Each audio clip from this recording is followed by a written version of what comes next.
Good morning. Darden School faculty, Darden UVA employees and staff, Darden MBA students and MBA executive students, thank you for being here this morning. My name is Christopher. I'm a second-year student here at the Darden School, and I'm the Vice President of Community Affairs for the Darden Military Association.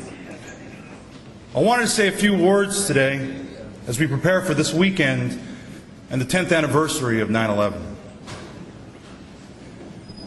10 years ago, on September 10th, 2001, I made a phone call to a talk radio station in California. The reason I called was to lament about the fact that there wasn't any patriotism anymore. I talked about how I was worried that maybe Americans just didn't care anymore. The next morning, as I stood in front of the television, watching those horrible events take place, planes crashing into buildings, men and women jumping to their death, symbols of our country crumbling into ash, killing thousands in an instant, I cried. I couldn't understand what had happened. I couldn't understand why. The questions of grief and fear continued to grow and grow. And that's when I remembered my phone call from the night before. And I realized I was wrong. Because from that ash, the spirit of America began to bloom. We saw people from all across the country run to their local blood banks and donate blood. Churches, charities, nonprofits began to mobilize and send aid. Firefighters and policemen got in their cars and headed to New York, Pennsylvania, and Washington, D.C. And millions of individuals across the country gathered to remember, to support one another, and to show our solidarity against the despicable and evil acts that took place in our home. You see, what they attacked wasn't buildings. It wasn't even people. It was our freedom. It was the idea that living in a free society, allowing individuals to make choices for themselves without the threat of death or enslavement, that the way we live not only benefits us, but shines a light onto the rest of the world that yearns for freedom.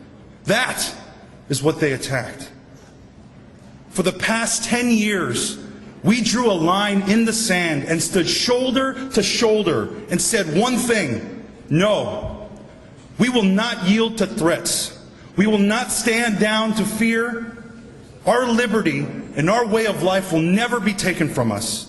Because while the enemy is motivated by hate, we as Americans are motivated by something far different that they will never understand: love. We strive to live and create a world where men and women live together in peace, where freedom of ideas, of beliefs, of passions create not only a better America, but a better world. It's because we love one another and that we love our society that young men take up arms and risk their lives to protect it. It's why men and women across the country start charities and organizations to help the poor, the needy, the sick, the neglected, the ostracized, the forgotten. And although we remember September 11th, 2001 as a day of sorrow, September 11th, 2011 is a day of victory. Because these men, these ideologies that tried to kill who we are, not only failed, but caused us to grow in strength and in love for one another. One only needs to see the debate and the argument that we have in our daily lives to know that we have bigger issues now than the ideology of crazy people who threaten to kill us. We know that our way of life and the light from our shining city upon a hill will never dim. And I and every man, woman, and child will never question the patriotism of our country's citizens ever again.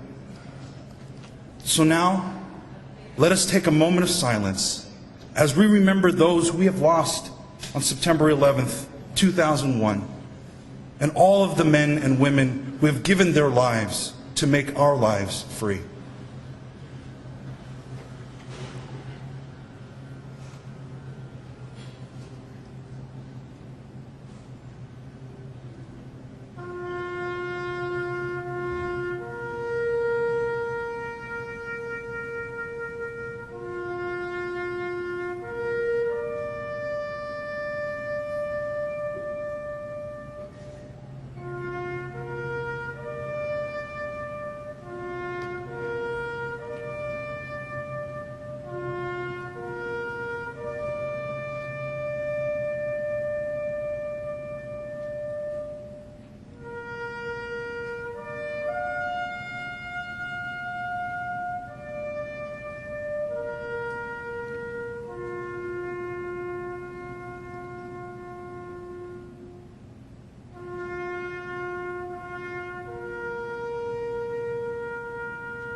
And as we remember their sacrifices, let us not forget what they sacrificed for, because it was not in vain.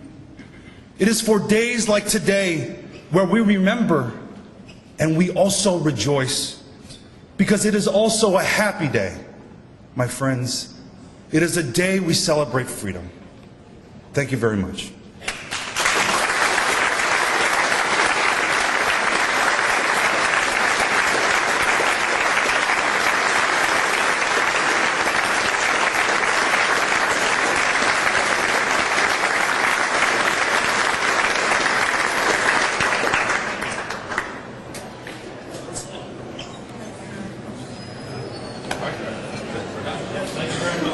Got it.